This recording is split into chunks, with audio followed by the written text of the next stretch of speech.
Bonjour à tous, j'espère que vous allez bien.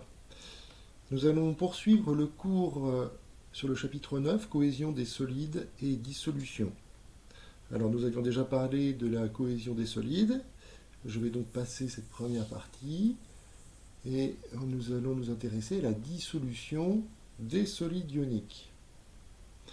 Alors, cette partie on l'avait déjà commencé, je n'y reviens pas avec les différentes étapes de la dissolution d'un solide ionique, avec cet exemple particulièrement important, donc de la dissolution des solides ioniques dans l'eau, avec les molécules d'eau qui sont polaires et donc qui solvatent ici les ions chlorure et sodium. Je ne reviens pas sur le détail. Alors, une équation de dissolution, c'est donc, on va s'intéresser à l'équation de dissolution par exemple du chlorure de fer 3. Donc vous avez du chlorure de fer 3 qui est donné ici on connaît la formule. FeCl3, donc qui est un solide, et il va se dissoudre dans l'eau. On représente souvent comme cela avec une flèche en marquant H2O au-dessus pour signifier qu'on le dissout dans l'eau. Et donc, on va obtenir une séparation des ions. Donc, on va obtenir l'ion F3+, puisque c'est le fer 3, et puis l'ion chlorure, que vous devez connaître, Cl-. Et alors, évidemment, il y a 3 ions chlorure ici. On précise en indice que ces espèces sont dans l'eau, entourées de molécules d'eau. Ici, le terme aqueux signifiant, vous voyez, que les ions sont bien entourés de molécules d'eau. Ils sont solvatés. Voilà, donc on va s'intéresser maintenant aux ions qui sont dans la solution et plus précisément à leur concentration.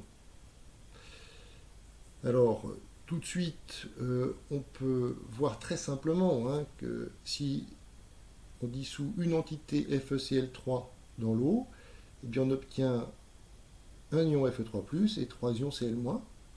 Et donc on voit bien qu'il y a 3 fois plus d'ions Cl- que d'ions Fe3+. Pour une entité FeCl3, on aura 3 fois plus d'ions Cl-. Donc on comprend que la concentration en ions Cl- sera 3 fois plus grande que la concentration en ions Fe3+. Alors on va essayer de préciser ça et de démontrer un petit peu cette considération, puis ça nous permettra de revoir un petit peu les tableaux d'avancement. Alors, tout d'abord, ce qu'on appelle la concentration apportée, lorsque l'on dissout un solide dans un solvant, dans l'eau en général, eh bien, on va parler de la concentration apportée, c'est-à-dire, donc finalement, c'est la quantité de matière du solide dissous par unité de volume.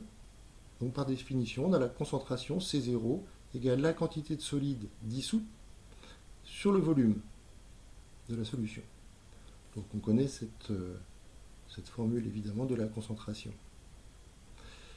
Mais ceci dit, c'est un peu particulier parce que cette concentration est un peu fictive, puisque le solide, il est dissous, il n'existe plus. Donc on appelle cela la concentration apportée en solide. Alors maintenant, ce qui existe vraiment dans la solution, ce sont les ions, et donc on va parler de leur concentration. La concentration des ions se note avec des crochets comme cela. Si l'ion est appelé X, eh bien c'est X entre crochets. Et donc c'est la quantité de matière de l'ion X divisée par le volume.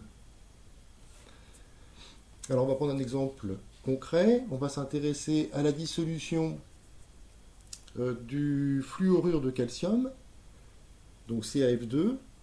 Et vous avez donc l'équation suivante. CaF2 nous donne Ca2+, plus F-, et là encore, il faut ajuster le coefficient stoichiométrique. Je vais le mettre en rouge. Voilà, alors je ne vais pas rajouter les indices, histoire de ne pas surcharger l'écriture. Alors, dans l'état initial, donc, on indique dans la solution qu'il y a une quantité donc N0 de CaF2 qui a été introduite, et puis On se place dans l'état initial, donc juste avant la dissolution, il n'y a pas encore d'ion. Et puis ensuite, bon, le solide se dissout, ça peut prendre un certain temps, et on arrive au bout d'un moment à un état final où il est complètement dissous. Alors, donc finalement, la quantité ici a diminué. En général, vous vous rappelez, on soustrait X max, ce qu'on appelle l'avancement. Ici, on va préciser que c'est l'avancement. Et donc ici, il reste dans la solution N0 moins X max. S'il a disparu une quantité X max de CaCF2, il est apparu ici une quantité X max. Et attention, avec le 2 ici, il apparaît 2 fois X max. D'accord? Alors, effectivement, le solide est complètement dissous. Donc, il ne reste plus de solide N0 moins X max est donc égal à 0. C'est-à-dire X max égale N0. X max égale N0. On peut donc en déduire les quantités de matière des ions. Alors, vous avez pour Ca2+, on va le noter N quantité de matière de Ca2+. C'est donc égal, on voit tout de suite à la fin, X max, donc N0. Et la quantité de matière d'ion fluorure, F-, c'est 2 fois N0.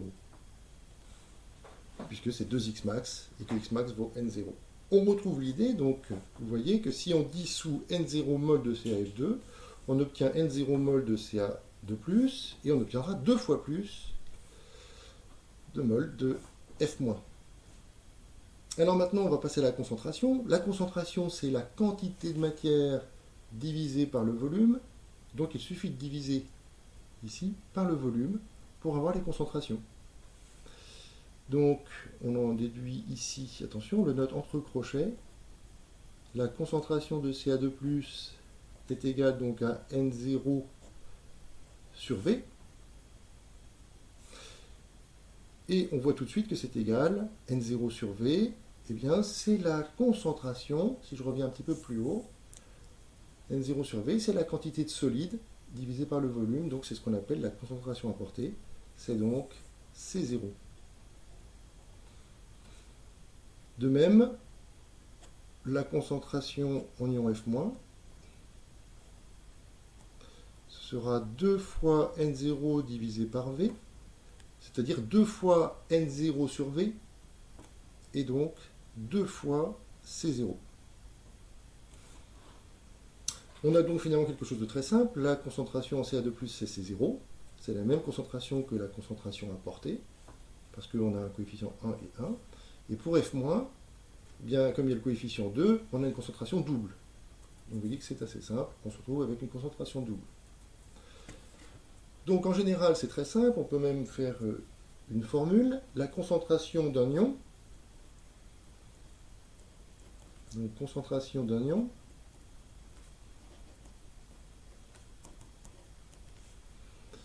ce sera donc, on va le noter avec un petit indice I, parce qu'évidemment il y a plusieurs ions, xi est égal à petit ai, coefficient stoichiométrique devant l'ion, ici c'était 2 par exemple, multiplié par la concentration apportée C0. Donc ici, on a le coefficient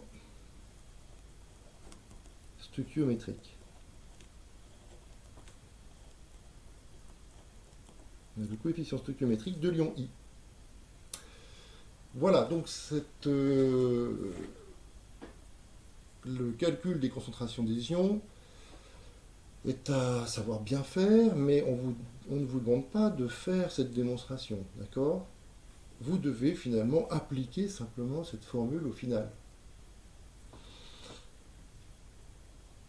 Voilà donc pour cette dissolution, et on va faire la suite dans une autre vidéo.